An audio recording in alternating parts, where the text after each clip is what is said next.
আসসালামু আলাইকুম। সবাই কেমন আছেন? আশা করি সবাই ভালো আছেন। আজ আপনাদের জন্য নিয়ে এসেছি নতুন গল্পের নতুন পর্ব। আশা করি গল্পটি আপনাদের ভালো লাগবে। তাহলে চলুন শুরু করা যাক। নতুন বউ সেজে গুটিসুটি মেরে খাটে বসে আছি। সারাদিন অনেক ধকল গেছে। তাই এখন খুব ক্লান্ত আমি। তারপরেও মনের কোণে কোথায় যেন খেলা করছে ভীষণ আনন্দ। কেনই বা আনন্দিত হব না? অনেক বছর অপেক্ষা করার পর যে আমি রাজপুত্রের দেখা পেয়েছি। এটা কি কম খুশির কথা? কিন্তু হঠাৎ স্বামী রুমে এসে যা করলো এবং যা বলল তা শুনে মাথার উপর যেন বজ্রপাত। এ কি বলছে সে? তার কথা শুনে আমার আকাশ জমিন এক হয়ে গেল।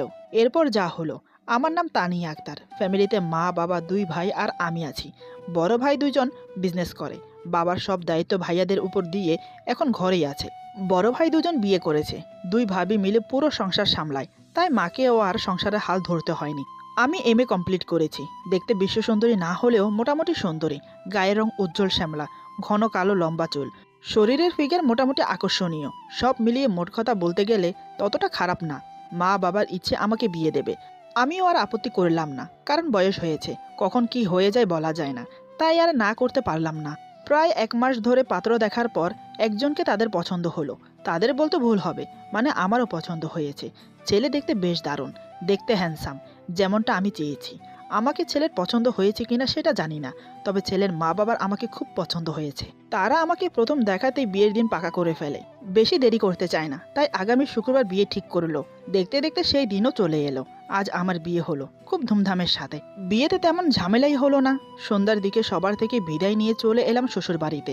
গাড়িতে বসাকালীন মাঝে মাঝে বরটার দিকে তাকিয়ে দেখলাম। কেমন জানি গম্ভীর প্রকৃতির লোক। গাড়িতে বসে কোনো কথাই বলল না। শ্বশুর বাড়িতে এসে আমাকে একটা রুমে বসানো হলো। তারপর ব্যস্ত হয়ে গেল সবাই সবার কাজে। রাত 12টার দিকে আমাকে বাসর ঘরে দেওয়া হলো।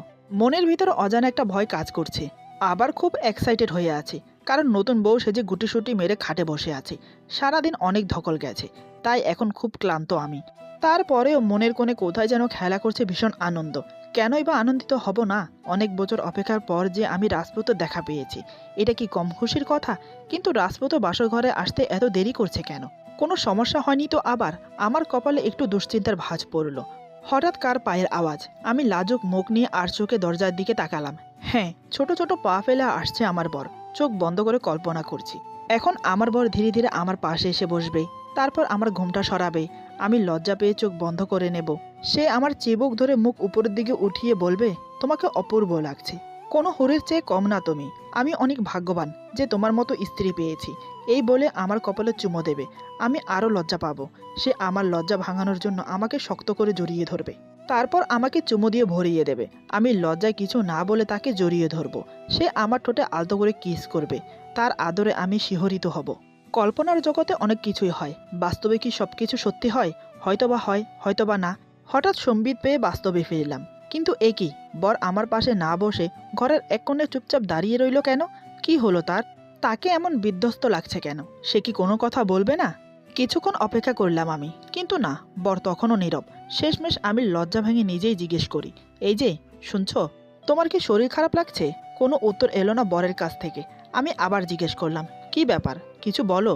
এইবার গভীর কণ্ঠে জবাব দিল বর, আমি এই ব্যাপারে কোনো মন্তব্য করব না। আমি ভয় পেয়ে গেলাম। মনে মনে ভাবছি, কি ব্যাপার, বিয়ের রাতেই ঝগড়া? লক্ষণ তো ভালো ঠেকছে না। আমি বললাম, মানে কি? প্লিজ এমন না করে কিছু বলো। কি হয়েছে? বর বলে, জীবনেও না, কোনো মন্তব্য করব না আমি। আমি এবার একটু রাগ করে বললাম, কিন্তু কেন? আমি কি অপরাধ করেছি? বর এবার অন্যদিকে তাকিয়ে বলে, এই বিয়ে হয় নাই। আমি হুঙ্কার দিয়ে বললাম, মানে? আমি নিজে কবুল বলেছি, তুমিও বলেছ। তাহলে বিয়ে হয় নাই মানে কি?